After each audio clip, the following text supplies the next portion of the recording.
It's a great day to be here with you, and this is Planet Earth.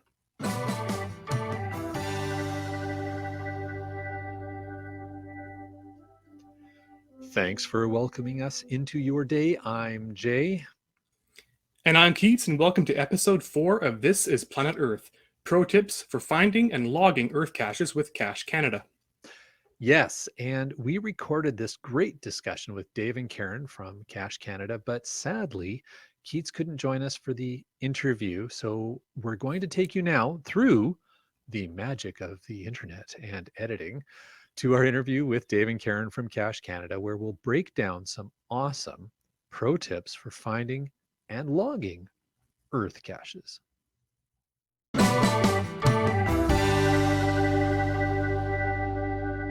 Folks, welcome to This is Planet Earth, and we have some special guests for this episode.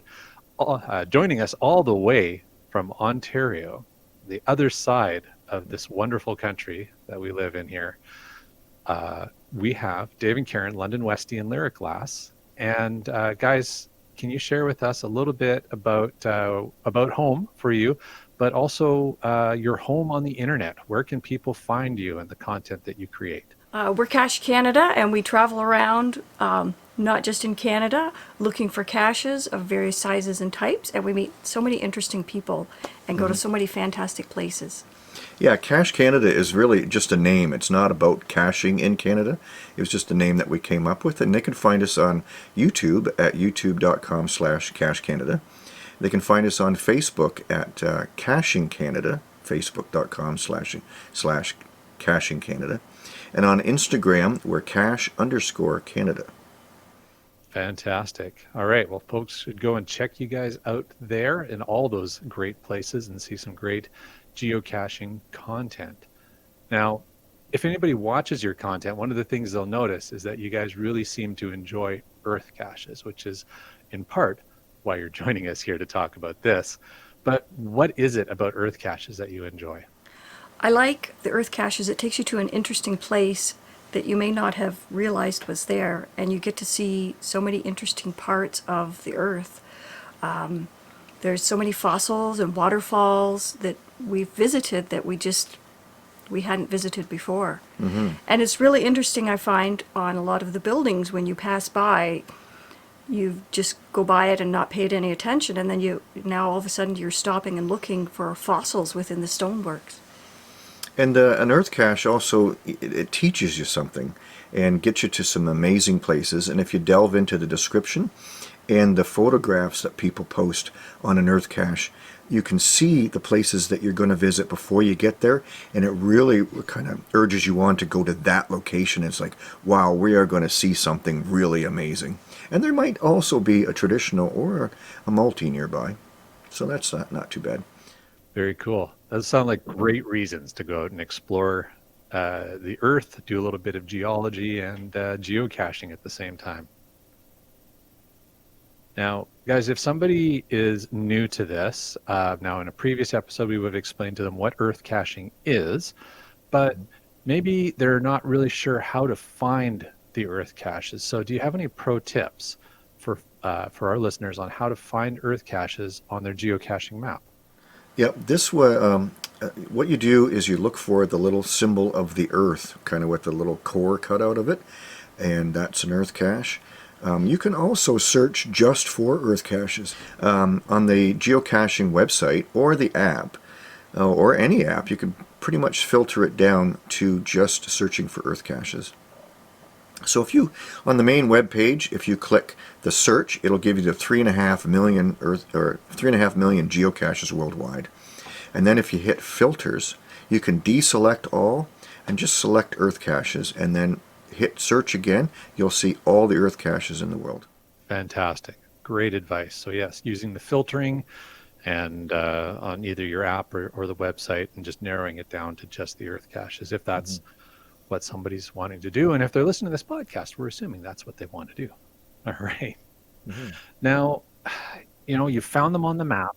The next thing is planning to get out there and get physically to the location, because like all other aspects of geocaching, it's about getting out of the house and getting to where the Earth cache is located.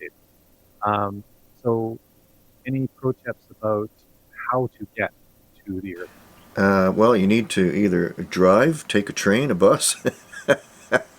What you do is you just Sometimes a cruise ship. a Yeah. cruise ship. Yep. Yeah, we found earth Yeah. caches in many countries, not just Canada or the U.S. You basically you find one that might interest you, and you click on the geocaching app. If you click navigate, there's a little car symbol up at the top. If you're driving, you just click that. It'll take you into Google Maps, and it'll take you directions right to pretty much the site. Or on any other app, you just click on it and say navigate, and just follow the maps to the site. And something that we've had to learn to do as well is to read the descriptions, because many times we've gotten there and we're like, okay, what's going on? And then we read the description and it's like, oh, we're supposed to be over there. Yeah, that is probably what you were going to say next. Is the pro tip number one is read the description before you get there, especially on an earth cache. Because sometimes there's limitations as to when you can go there or other restrictions that you need to know about.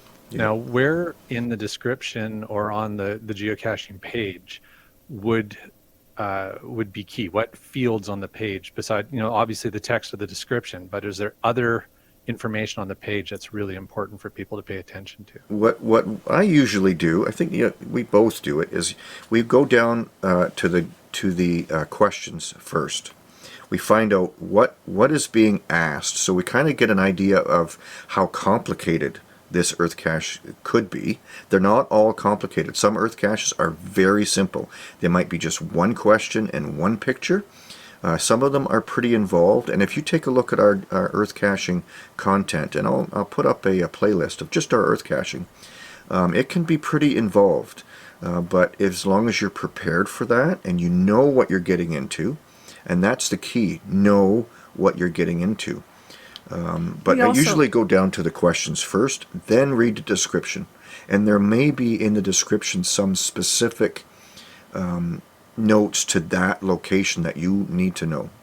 Also check the terrain rating, because you might end up hiking up a mountain and not realize it at first.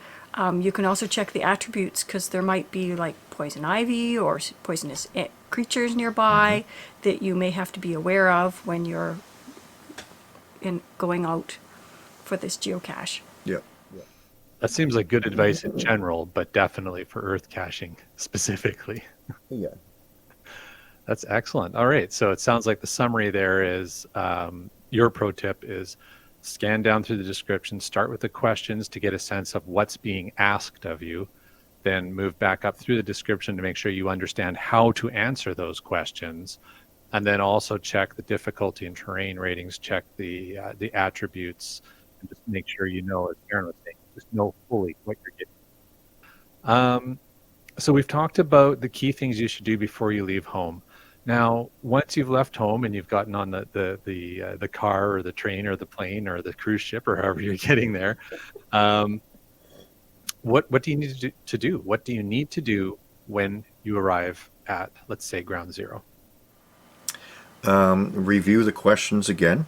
Make sure you understand them. A lot of times what we'll do is we'll print them out or copy them to our phone so that you don't have to open up the app. And sometimes if you're in an area where you can't open up the app, it's kind of embarrassing to get to the location and then not be able to bring up the questions. So now you're at the location, you can see what you're supposed to see, but you're not sure what to answer. So that is something to keep in mind. You can copy the questions or the description or both into an app on your phone. That would be handy, or just print them out. We've done both. But basically start looking and see what's around you and start absorbing it and looking for the key elements from the questions. And remember to take your camera, because most of them ask for a picture with you at the site. Yep. They want proof that you were actually there, and a lot of times that will come from the questions, because you might be looking at a reader board and a specific question, but a lot of times they cache owner wants to see a photograph of you or a personal item of yours. Remember, in all geocaching, when you're posting a photograph, you do not need to show your face. I don't have a problem with it. It's a good face. It's a lovely face. Awesome. Great advice, you guys. Now, we talked about, these are the things you do when you get to ground zero. But both of you alluded earlier about sometimes there's more than one ground zero. Sometimes there's multiple waypoints. Wait, what? So maybe explain a little bit about how that can happen and what to do in those situations. I learned this very huge in our last trip to Quebec, because one of the earth caches that we were after for the specific DT rating that it had was that it had multiple waypoints, up to, I think there were 9.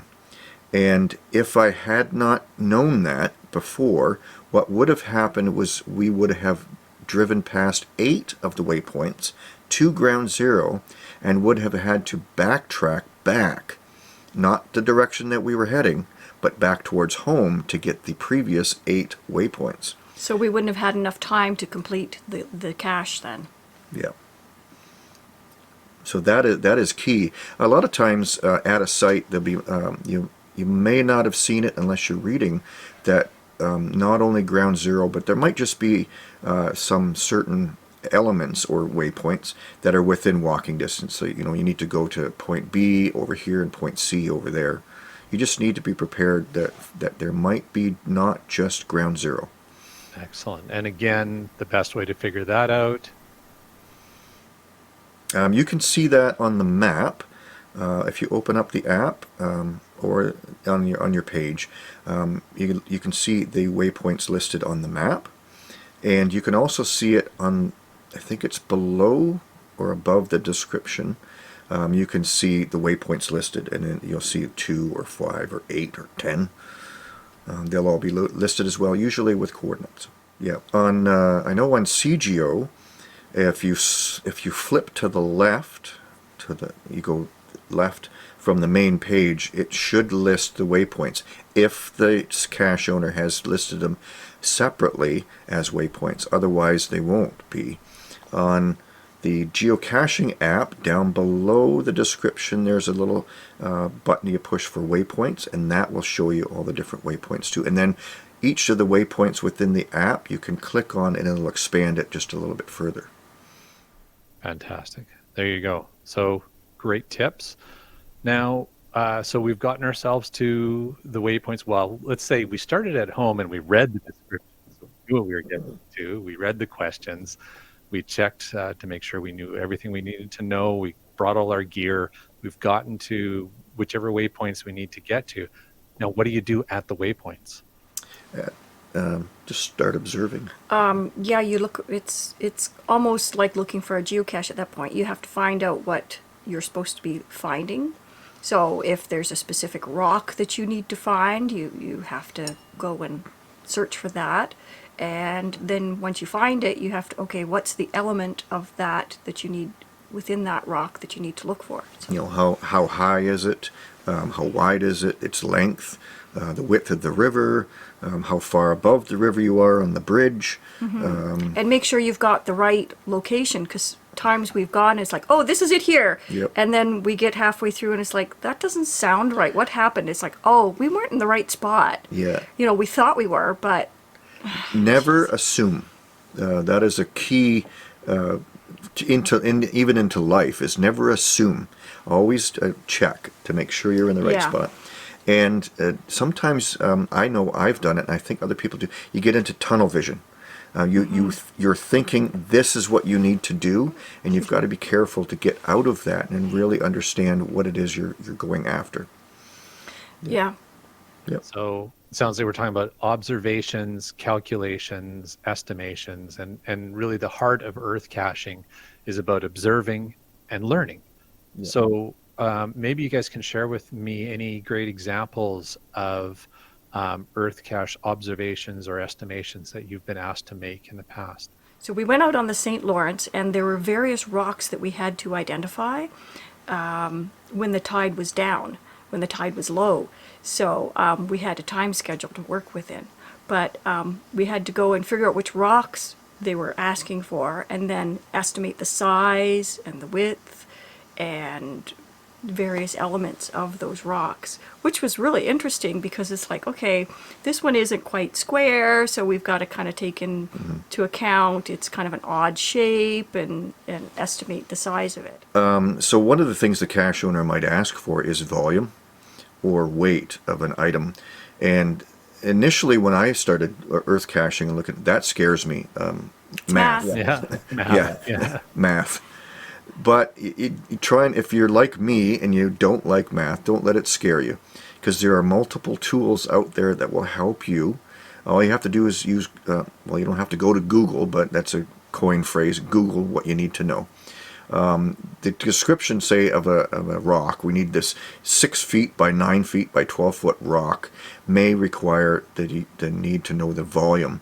You can just generally do that by a volume measurement, but they may also give you that this rock is a certain type of rock, which has a certain mass or a weight. So then you use the calculation that they give you to further go from just length times width times height to a mass. Sometimes you may be asked flow rates, so you need to start figuring out flow rates and a volume of a pond. That was one of the first things that I came up to with an earth cache that really scared me. How am I supposed to know how big this pond is? But there are calculations on the web that will give you the volume of ponds based on shapes and sizes. And I thought, wow, that is such an awesome tool. Yeah, because how deep is that pond? Yeah. I don't know. If they give you the depth, they say, the average depth is 10 feet. Well, all they need to do is figure out what shape it is, if it's an oval or a circle.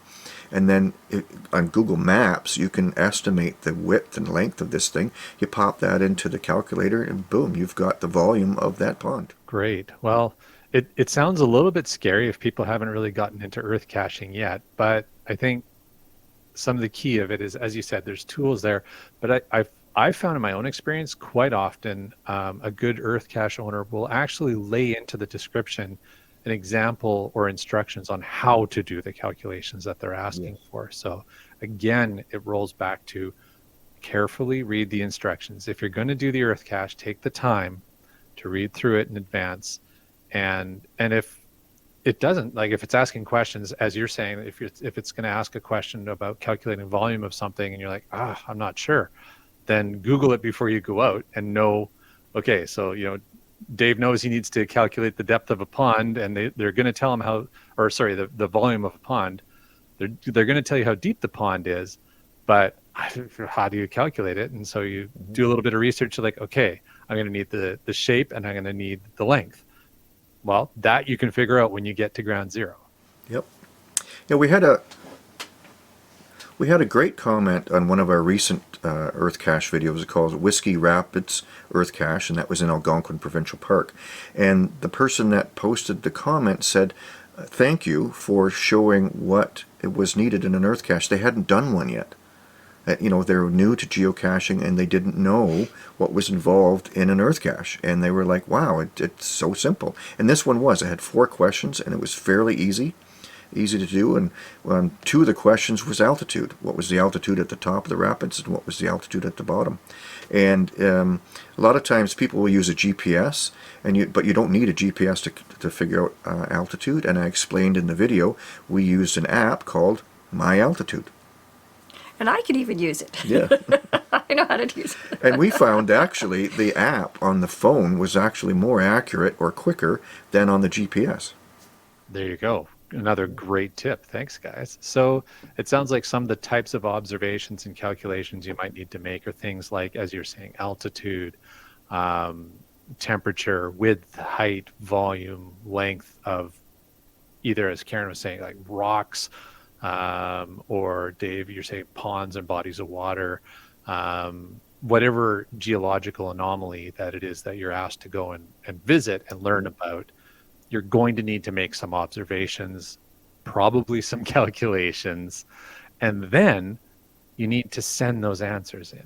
So let's talk about some of the etiquette and pro tips from you guys on sending Earth cache answers. We usually send in our answers as a group so that, the cache owner only has one set of answers to go through. And we state that in our logs. It's like, oh, he sent the answers in, or he'll say, I sent the answers in, so that the cache owner knows that that one set of answers is for both of us. Who you're sending the answers in for. You're trying to save, if we're in a group of 10 people. Yeah, we As a cache owner, I'm not really concerned. Some people are. I'm not concerned about getting 10 emails. One email is sufficient, as long as I know who was in the group, what the group name was per se, and then when I see the logs come in, I go, oh, that was the group that LyricLass sent the answers in for. I'm good to go. There are, and you have to be careful, because sometimes in the description, the cache owner will ask for an email from each person, and that could be critical. Sometimes it's not common, but it does happen. Yeah, sometimes the cache owner will ask for the answers to be sent before you post. So that's part of an etiquette. Usually, we'll post we'll post our log to the Earth cache pretty soon after we found it, or within a day. If it's a more involved Earth cache, I will write up a longer story and I'll wait a little while. And then usually I will have sent the answers in before that. If you don't send in the answers within a timely period, the cache owner will probably send you an email and ask for them. Hey, you might have forgotten. Some descriptions will say that you have within 3 days or a week to send in the answers, or they could delete your log. I've had that happen. But I posted a note to it and it said, we're traveling, we will send you the answers within 3 days. As a cache owner, you need to be cognizant of the fact that they might not have ready access to be able to send in the answers right away. Yeah, if you're on a mountaintop, it's going to be like when you get back that you might be able to send in the answers. The other thing that sometimes I find is to make sure you send in which cache it actually is, because if the cache owner has multiple Earth caches and you send in answers, it's like, well, which cache was that for? I find the geocaching messenger is great for that, because if you send the reply to the cache owner via that cache page, it already tags it. It preambles your message with the GC code and the name of the Earth cache, which is super helpful. So I tend to use geocaching messenger these days, now that it's around, to send in my Earth cache answers. What about you guys? What do you tend to use? It depends on what's available to us, because sometimes if we're out in the field, we'll do it that way, but sometimes when we come home and send in the answers, we'll just email, so we just have to pay attention. Karen has started using the geocaching app. It has a button in there that says send in answers. And I think, I didn't know that till recently. Yeah, and then it just says log, send answers to owner, and then so you just press that one instead of log found, and do that, and then you can log your cache right after. Yeah, I have tended to do email, but like you said, if they reply to that email, you won't get the message that you sent in it. So then you're trying to guess what they're talking about. You're like, I don't remember which cache even if it's not an Earth cache, like anything, and you're like, well, which cache was I talking about? Because you've been to so many. But you're right. That is a good point. The geocaching messenger is great because you can see the previous comment you've made. Really cool pro tip from Karen there. I had no idea that the official app had that function. Yeah, we are discovering so many things in the official app as of late. It could be a complete video in itself. They were doing a lot of really good improvements to it. And we use both. I use CGO and the app at the same time for different reasons. But yeah, as you say, probably definitely its own episode to talk about all of that. Yeah. So here's a question about questions. What if for some reason, so you've gone out, you've read, you've done your research, you've gotten out to go do the Earth cache, but for some reason you either can't get to a particular waypoint or you're just really not understanding a question that the cache owner is asking, what do you do in that scenario? Well, if you can contact the cache owner, and a lot of times they'll clarify for you what they actually meant. That's usually the best route to go if you're not sure. If you can't get to a waypoint, sometimes you just have to go back, or try a different approach. Or different way. explain why you couldn't get there. Yeah. It's not good enough to say, in my opinion, that, oh, I just couldn't get there, so I'm not going to answer the question. But because of COVID, there was a spot where it was physically closed down. We could not access it. So we messaged the cache owner and said, look, we're here, but we can't go climb these stairs and take the picture from where we're supposed to because the whole thing's blocked off. Yeah.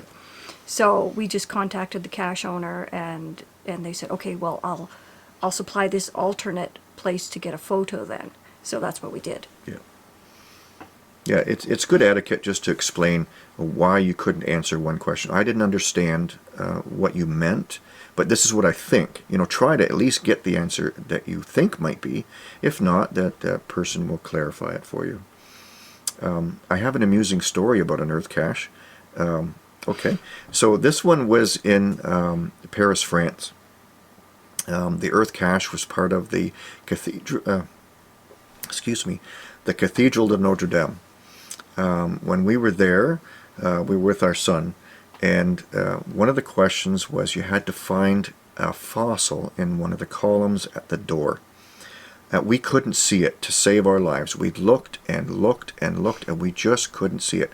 So I thought, okay, fine, I'll deal with that later. I said to our son, Paul, I said, just take our picture, and then we'll post the picture, because the picture was key. You had to have your picture for one of the answers for the earth cache.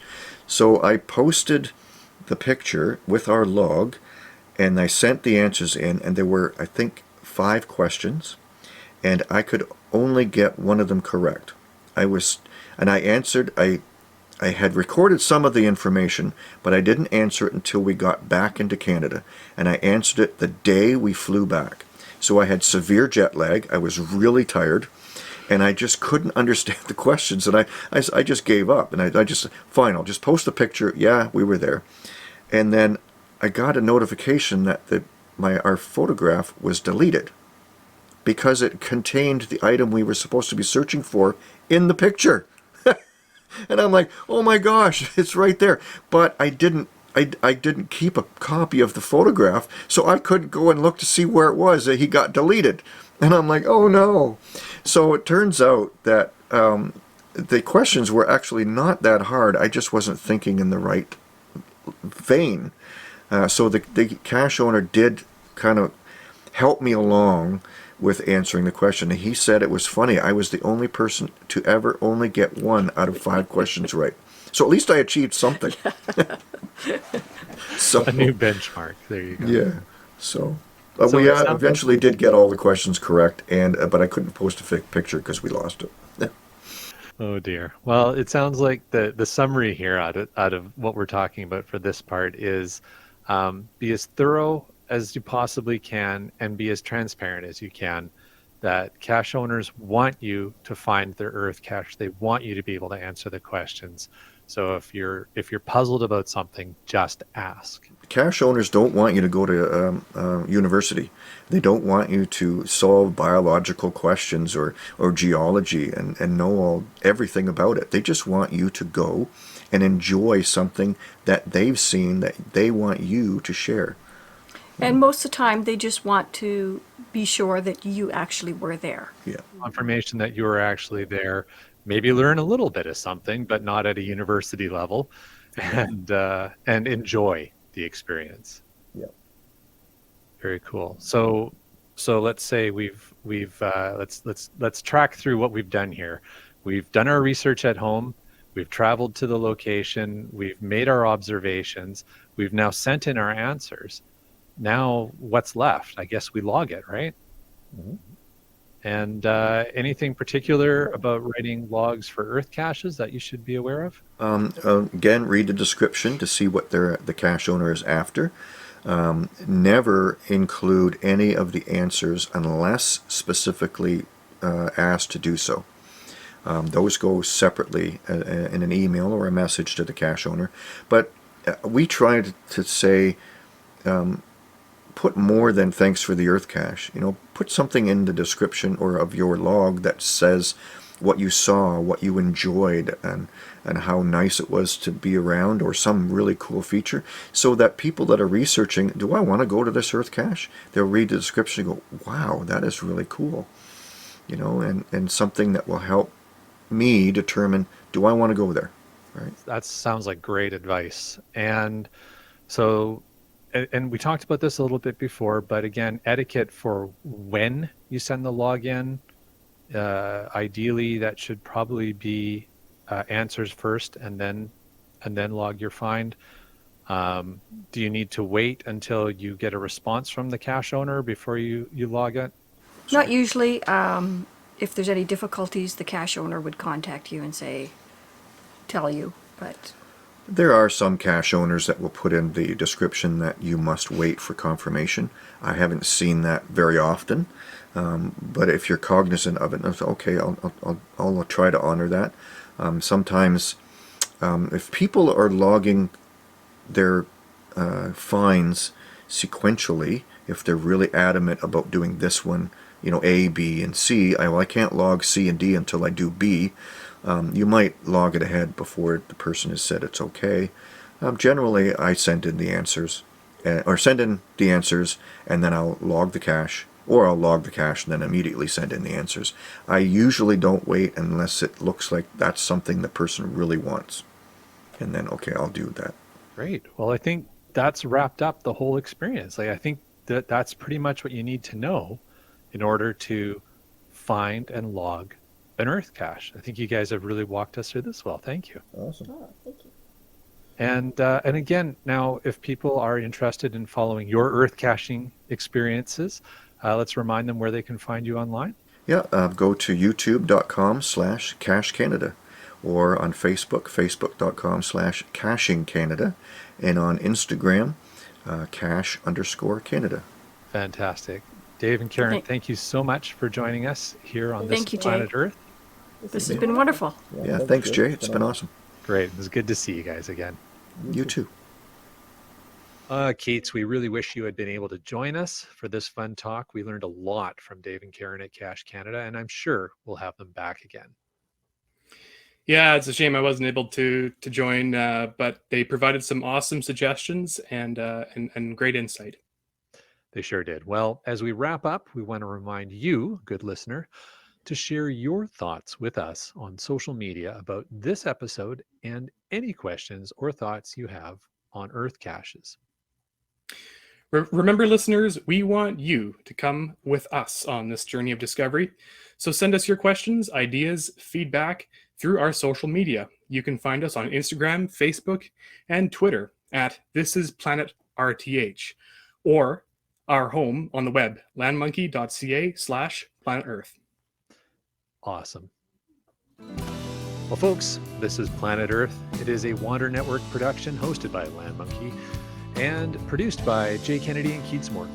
Join us every 2 weeks for new content and send us your feedback. This podcast can be downloaded from iTunes, Stitcher, Spotify, and Google Podcasts. Music is Hear the Noise by John Deley and the 41 Players, CC copyright fair use. This podcast content is copyright Creative Commons Attribution 3.0 2021 by J. Kennedy. Now, get out there and have another awesome spin around on our planet Earth.